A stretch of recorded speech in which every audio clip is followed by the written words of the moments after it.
Howdy, and welcome into this week's episode of the Back of the Endzone podcast. I'm Josh Reisick, joined by Bryant Koleski. And man, what a time it is to be alive after the first round of the college football playoff is over. We've got the second round looming. It's just around the corner.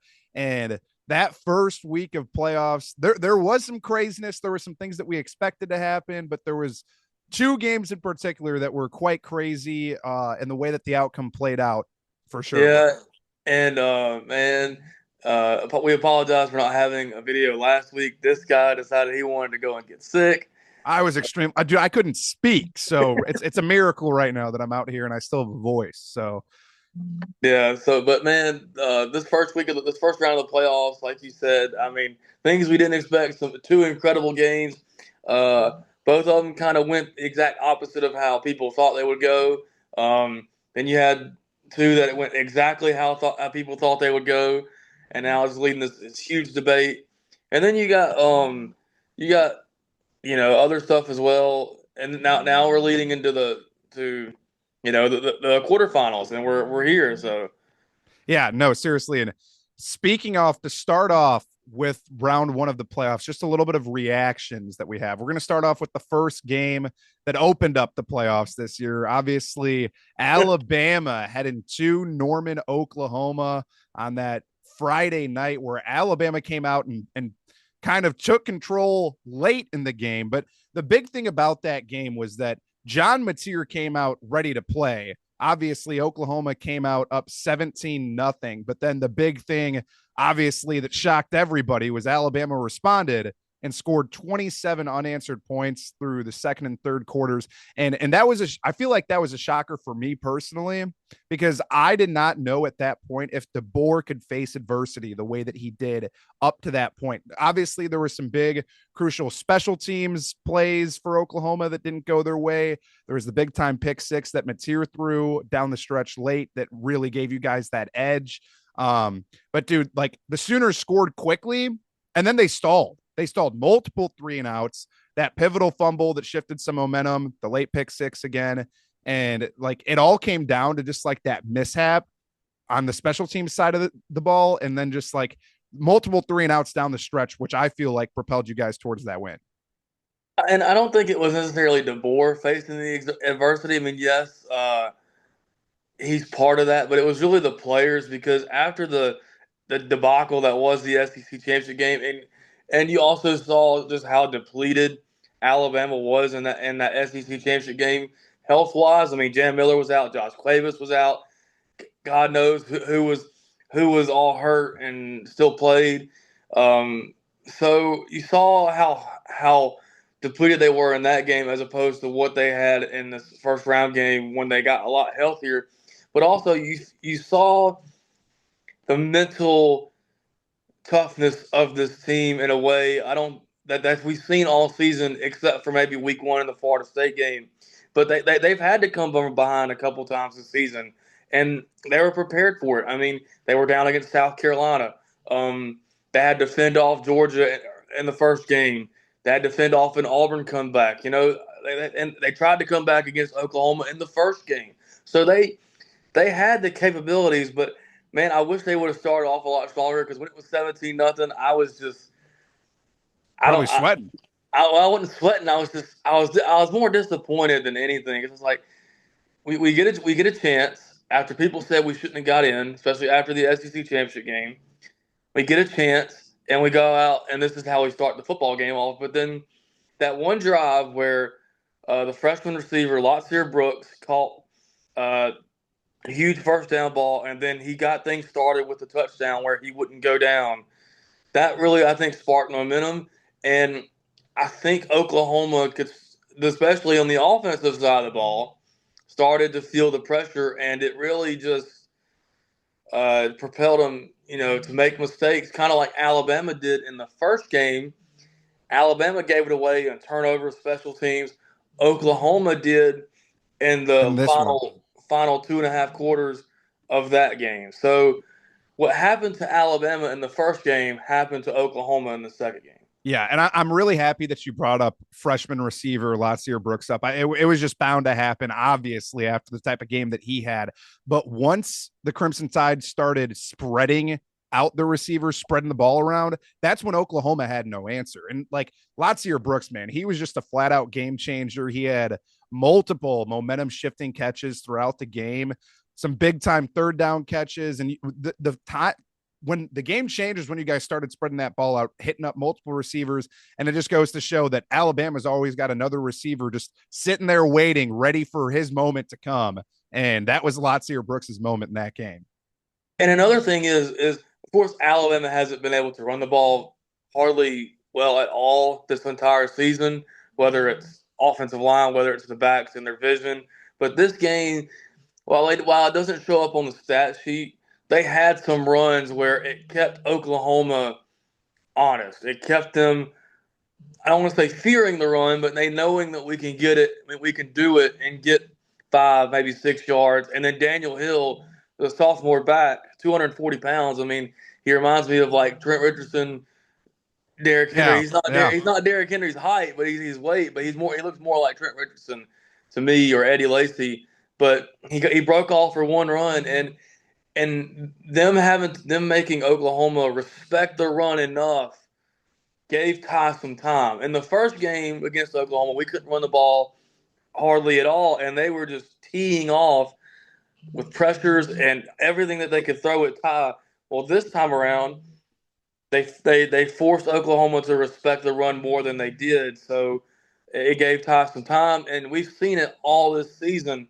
When Ty Simpson has time, he can gut a defense. He can yeah, yeah. pin a defense alive with his arm. So No, and that was his best game by far. But I think my biggest takeaway from this game was the bend don't break mentality that Bama showed throughout. They responded to adversity, they were disciplined, and the defense stayed at it through and through down the stretch. And just Oklahoma couldn't sustain any drives. and I think that gives Alabama some much needed momentum that they haven't had maybe since the middle to late October.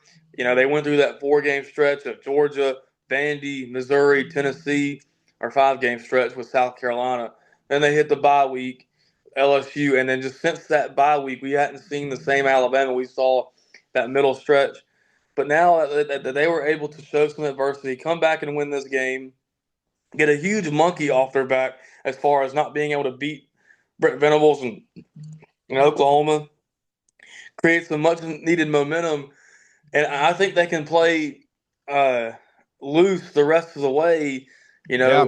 Going into the Rose Bowl, I mean, they're playing the top team. Uh, as far as Twitter and the media is concerned, Alabama shouldn't even just show up for this game. I mean, Hey, we'll see how it plans out. And I'm excited to see it. I mean, like Indiana, their biggest test all year was the Big Ten championship against Ohio State. Now their well, they next did game go into after that, Oregon and beat yeah, that them. is true. But like, I mean, right now, this is another this will is a make it or break it for Kurt Signetti. I think he's still a great coach, regardless win or lose. But it'll be a popcorn game for sure. Get your popcorn ready because I think Alabama's ready to roll in the Rose Bowl. But Yeah, speaking of that, yeah. yeah, well, going into our next game, Brian, game two, number 10 Miami playing number 7 Texas A&M, and this game was some people are calling it a defensive slugfest. I don't know if I would necessarily call it that. There was just so many mistakes time and time again, so many turnovers, multiple missed field goals. I think there was like 4 or 5 of them. Obviously, it was extremely windy. But the big thing about this game was Miami's defense carried the day in a surprisingly low scoring game. I don't think anybody expected this game to finish the way it did, with it being 10-3. And the thing for me was just that Miami's defense continued to pressure Marcel Reed. Marcel Reed was the only spark that A&M had. I think towards the beginning of the game, he was using his legs, being a little bit of a dual threat quarterback like he has all year. But once Miami started applying the pressure, they sacked him multiple times. They were able to get in his face, and A&M just they couldn't finish drives. They failed to punch it into the end zone. They stalled in clutch moments, had a couple missed field goals, and that's why Miami came out on top. We'll see how they fare against Ohio State. Miami's defense did look very good. I will give them credit for that. But there was no offense in this game whatsoever. Yeah, I think this game kind of played out how everybody thought the Oklahoma-Bama game would play out because both offenses were struggling, but both Oklahoma and Alabama's defense are the strengths of their teams. But this one played out exactly how people didn't. I expected a lot more points in this one than I care to admit. But and I want to point this out. Josh Pate on his show said that a year ago Miami's defense was giving up 40 points per game. Now they're down to like giving up like 17 points per game. So like and their defense is pretty much, I don't want to say carrying them because Carson Beck and the offense and Malachi Tony Malachi Tony's insane. have been great for them this year. But in that game, the defense and then Mark Fletcher just bulldozing through A&M's defense really sealed the game. But I don't have much to say about this one except for the fact that if you're A&M, and I really like Marcel Reed. I like what he brings to the table. Kind of reminds me of Jalen Milroe, all the talent in the world, but when you need him to make plays down the stretch, you don't really trust him as much because he's turnover worthy. I think Marcel Reed is much better than maybe what Jalen Milroe was, but I don't know, man. And And I was gonna. A&M's. Oh, Oh, you go sorry. ahead. I was just gonna say on that note. Speaking of Marcel Reed, with this specific game, this is the performance that's going to be talked about all offseason. This is what he's going to be trying to improve upon all offseason. You think they hosted Miami in a home playoff game and they scored no touchdowns. That's unacceptable from the get-go. And just he had missed reads all game. He had a poor pocket presence. And like you were relaying, kind of similar to Milroe in that aspect. It's just moving forward. This is a learning moment for Marcel Reed. Obviously, they haven't been in a moment like that. This is Mike Elko's biggest game of his coaching career, arguably. I mean, as a head coach. So it all comes down to learning from it and moving forward. But I think Marcel Reed's got a lot of room to grow, and that this was a good learning curve for him. I think so too. And you know, like I said, Marcel Reed's a good athlete, but in A&M's schedule, their SEC schedule wasn't the best. Like, yeah, they went on the road and beat Notre Dame. That's a really good win, tough win. But their SEC schedule, they didn't have to play. I think the toughest team they had to play was Mizzou and then Texas. Texas, yeah. They didn't have to play Georgia. They didn't have to play Ole Miss. They didn't have to play Alabama, Oklahoma, Vanderbilt. They avoided all those teams. They got and I think it cost them down the stretch because the one decent SEC team they played, or the best SEC team they played, Texas, beat them. So I think their schedule hurt them down the stretch, because they weren't as battle tested as say Alabama was. Alabama went through the gauntlet of Georgia, Vandy, Tennessee, Missouri, Oklahoma the first time, LSU, Auburn, Georgia again. I mean, they played two of the top two defenses twice in back-to-back weeks. So, I mean, I don't want to say your schedule hinders you, but it can at times. So, but on the Miami side of things, I mean, you got to be feeling good if you're a Miami fan. Uh, their defense is special. Yeah, their defense is good. I'm intrigued to see I how think that it's better plays than the out with one that. that they're going to be going up against. All right, all right. I think I'm not going to disagree with you. I think that they could have the best defense in the entire playoff right now. To the 8 teams that remain, I think that they could have one of the top defenses up there. But I mean, we'll see. It will be interesting to see how they plan for the Miami's front seven, who might be one of the best in the country with Ruben Bain and all those. I mean, the dude literally is Bain. He is tough as nails, and he can get after the quarterback. I do, because it's a different type of quarterback you're going up against. Marcel Reed, he can escape from you and make plays with his legs.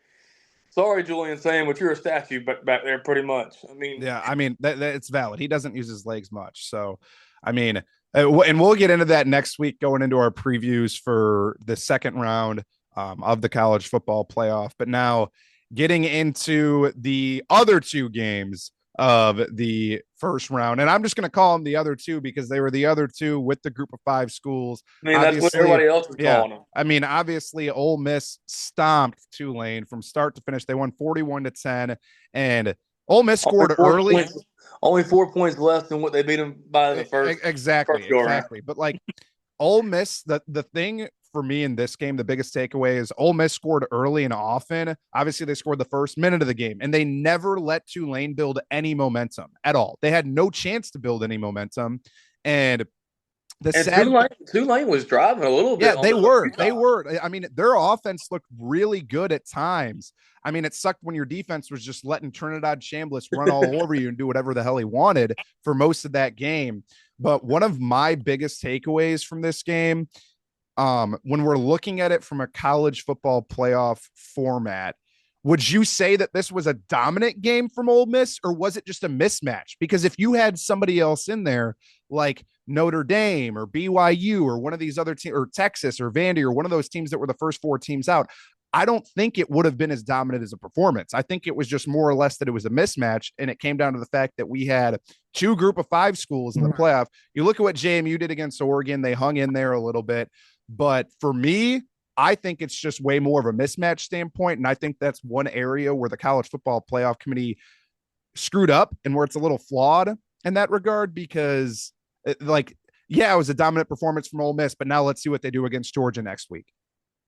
Yeah, and I think with both of these games, both Ole Miss against Tulane and Oregon against JMU, you could see the talent disparity. You could see the difference between Ole Miss and Oregon's O lines versus Tulane and JMU's defensive lines, or their defensive, or Ole Miss and Oregon's defensive lines and skill position players against Tulane's.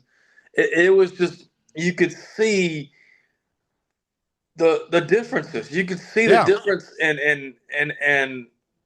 it The just the depth, speed, size, there was complete differences on both and it's sides of the ball.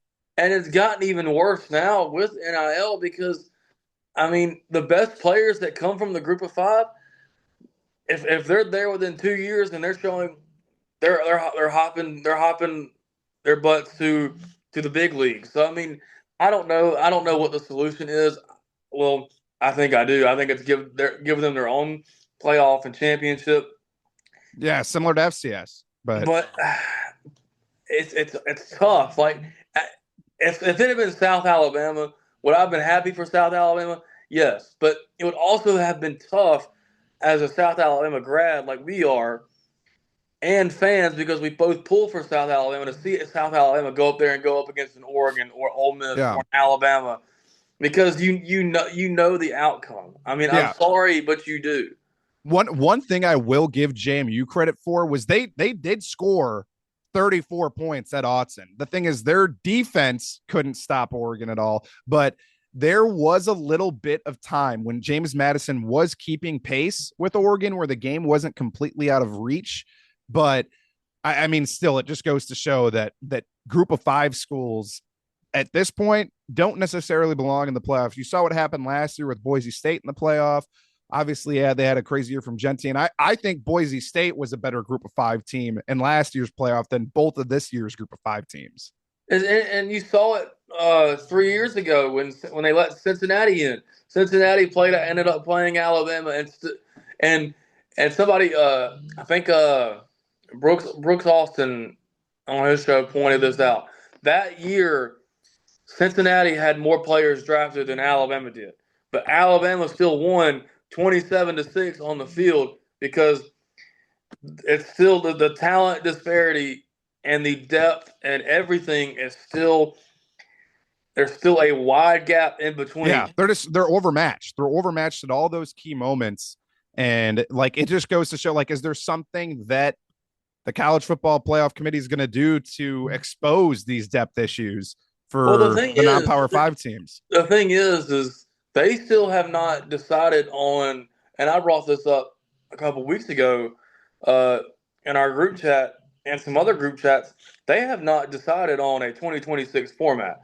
Yeah. The 12 team playoff was set for last year and this year, and then they were going to revisit it after this year and see Do they want to keep it at 12 or do they want to expand it? What format do they want to go with? They still have not decided on that. They were supposed to decide on that by this month. That's getting pushed back to January following the conclusion of this year. I don't know. I mean, it seems like we're going to 14 or 16 at least.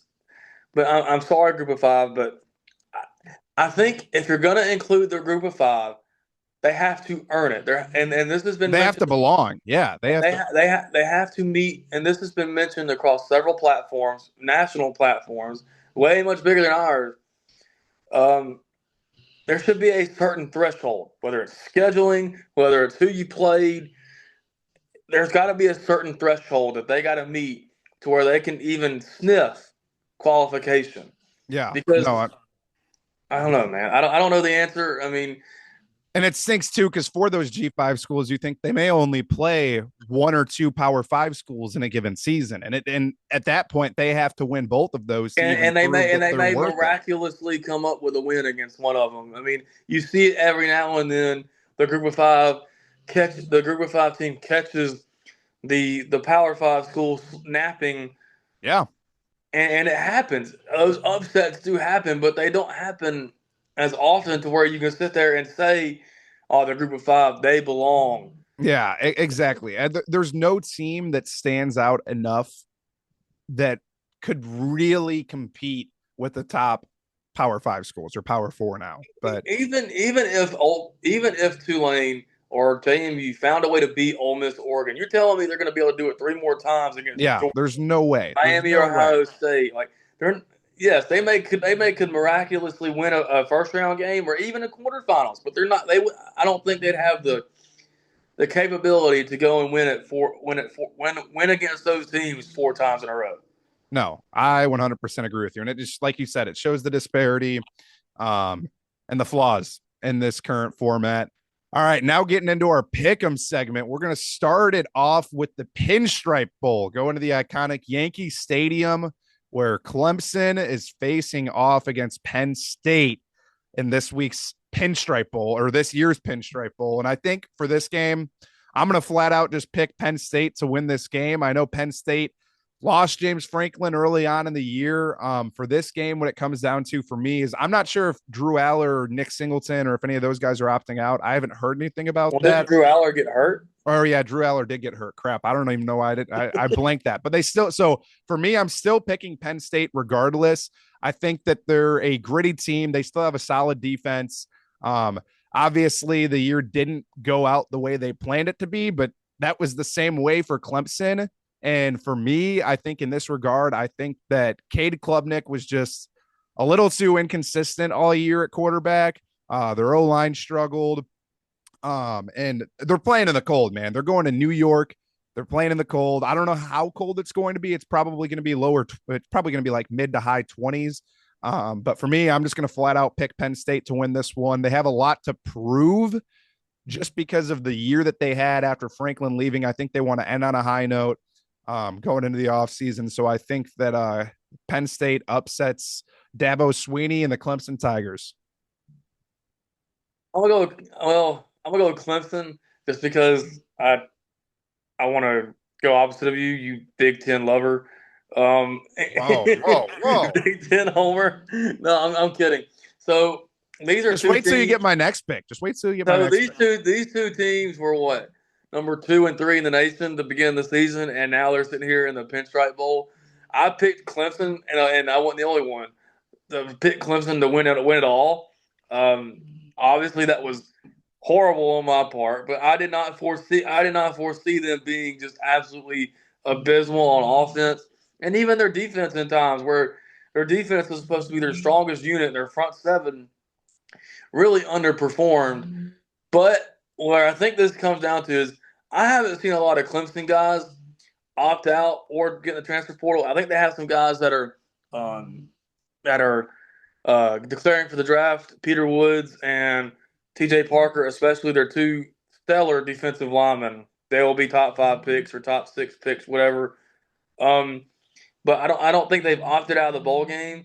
I think Clemson has a lot more to offer as far as maybe depth goes. So I'm gonna go with Clemson. I don't feel good about it. this was kind of a toss up because both of these teams have struggled and they are not where they wanted to be at the end of the season. Yeah, no, I get that. Now going into our next game, we've got the Gator Bowl. We've got Virginia taking on Mizzou, Jacksonville. And for this pick, I'm going to go kind of against what you just said about me being a Big Ten homer. I know neither of these teams are Big Ten teams, but I'm going to go SEC here. I'm taking Mizzou. I know that Bo Perbula hit the portal. I know that he was hurt too this year. I know that Mizzou's kind of trying to rebuild a little bit after that, but I think Mizzou has a lot to prove in this game. I think they're bigger, they're faster, they're deeper, a little bit more physical than what Virginia has to offer. I know the ACC was completely chaotic this year, and I just think that Virginia, 85 Blue I Devils know, won the but ACC. I know that's what I'm saying. And I think that the big thing that hurts Virginia in this game is that they were so inconsistent offensively all year long. They struggled to protect the quarterback. And the only way that Virginia wins this game is if they play a clean game. But I think that Mizzou is going to force some chaos. And that's why I'm taking the Tigers. Yeah, Mizzou and both Mizzou and Virginia, kind of like Clemson and Penn State, are two teams that were right there in the thick of it in the middle of the season. Now, obviously, Clemson and Penn State started off the season that way, but by midseason, Virginia and Mizzou were both undefeated at one point, like 5-0. I know Virginia finished like 11-2 with that with the ACC championship loss. I'm gonna go with Mizzou because, and I know my fellow coworker, one of our meteorologists, Micah Stevens, he's a Mizzou grad. He'll like the pick. I believe in Matt Zollers. I like him a lot. He's a highly touted freshman coming in. I believe in him. I got an auto of him too, so I got to pull for him. But no, I really like Mizzou in this spot just because maybe I don't know where Virginia's head is at after that abysmal loss to an 8-5 Duke team. So I don't know, man.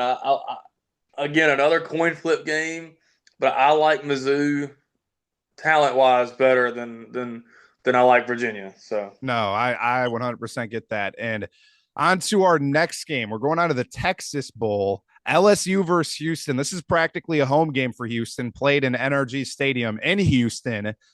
So they don't have to really go anywhere for this one. But for this one, I'm sticking with the SEC again. I don't think that Houston has the talent. I know they had a great year. I just think that athleticism wise, I know LSU didn't have the year that they were looking to have, but they still have the depth that I think Houston lacks.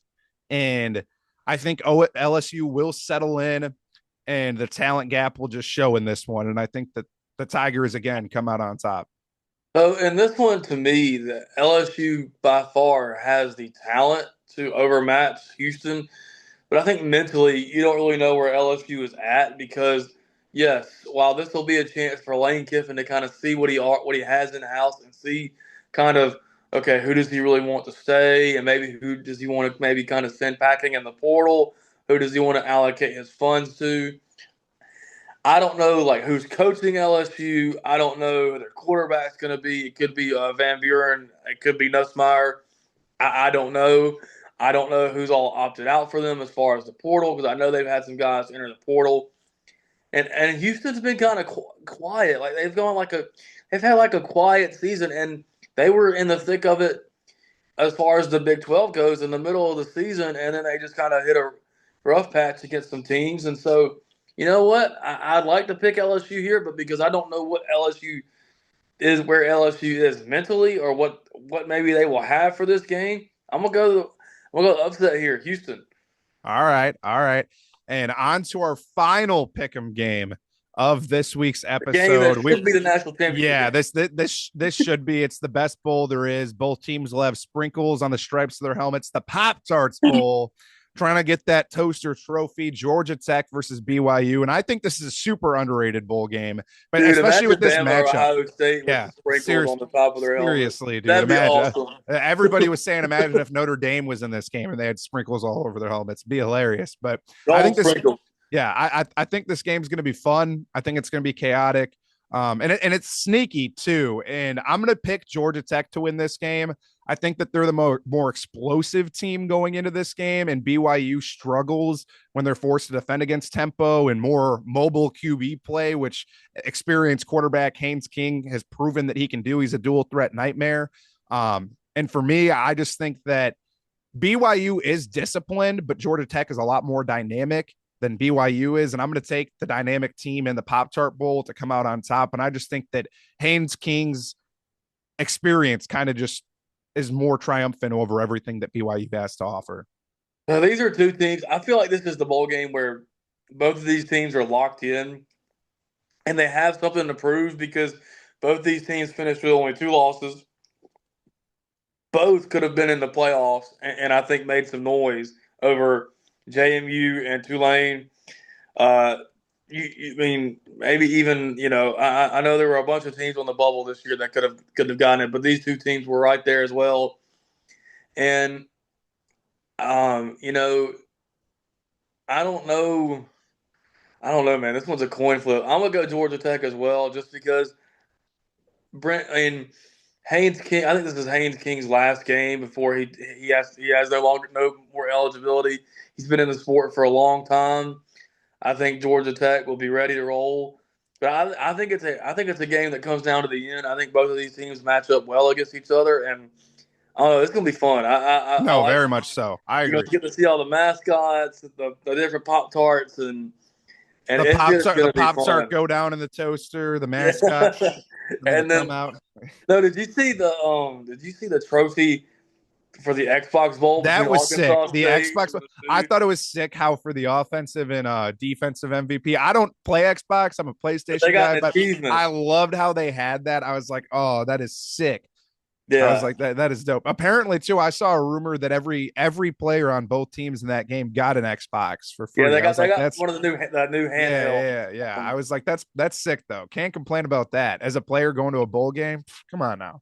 I will let y'all in on the secret. You know, when you as somebody who was on staff, I was part of South Alabama staff for 2 years, and for 2 years in a row, we got to go to a bowl game.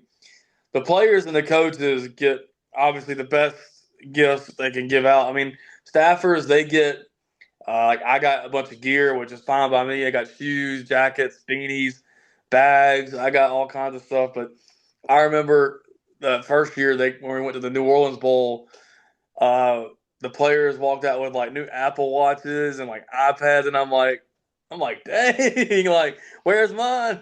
But I already had an Apple Watch and an iPad, so I was fine. But yeah, the ball games truly are still, I think, still relevant. I think they can be really fun, especially if you have stuff like that and incorporate stuff like that, like the Xbox Bowl, and you incorporate little niche things here and there, Yeah, like the and you get a trophy. whole fun week with your team in a new city. More than likely in a new city. There's some instances, obviously, like Houston this year and South Alabama a couple of years ago in the '68 Ventures Bowl, where you're just literally going a couple miles Or away, or you're Hawaii in playing the on your home Hawaii turf. Bowl. Yeah, exactly.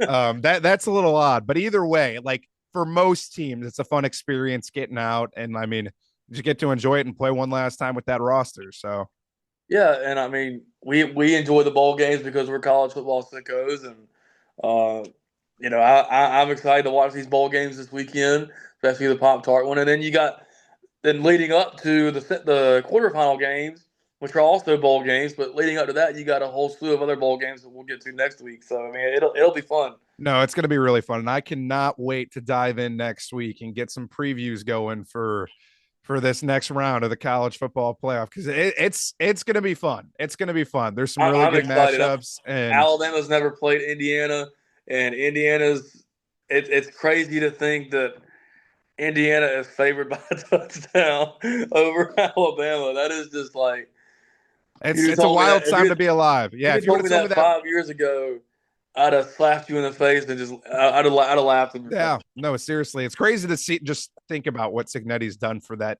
program and completely turn him around. But we'll get more into that next By the week. way, Indiana fans can thank Saban. By the way, he learned under Saban, so yeah. That is true, but we'll get into the whole Signetti Alabama matchups next week. But for this week's episode, I think that's all going to conclude it. Thank you for tuning in. For Josh Reisick, Bryant Koleski, we're out of here. Merry Christmas.